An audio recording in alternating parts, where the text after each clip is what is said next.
What if I told you that saving just $1 could change your entire life? Sounds stupid, right? But this is the exact story of a man who went from broke to a millionaire. Meet Daniel, 25 years old, working a regular 9-to-5 job, barely surviving. Every month his bank account hit zero. No savings, no investments, just stress. One night he looked at his account. $0, 8 threes, and something clicked. Not motivation, not inspiration, just fear. He made a weird promise to himself. Every single day I will save just $1. That's it.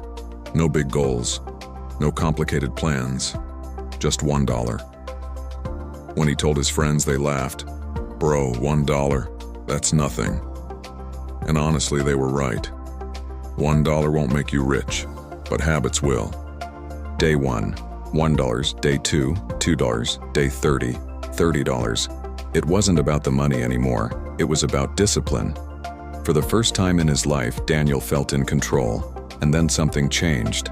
Saving $1 turned into saving 5, 5 turned into 10, and suddenly he started learning, investing, budgeting, building wealth.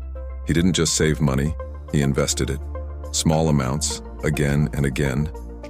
And that's when the real magic happened. Compound interest. Money making money. Fast forward 10 years. Daniel wasn't rich overnight, but he was free. No debt, strong investments, growing wealth. And yes, he crossed his first million. Here's the truth no one tells you. It was never about the $1. It was about the habit, the mindset, the consistency. You don't need thousands to start. You don't need perfect timing. You just need to start. If this made you think, you're already ahead of most people. Follow for more stories that can change your life.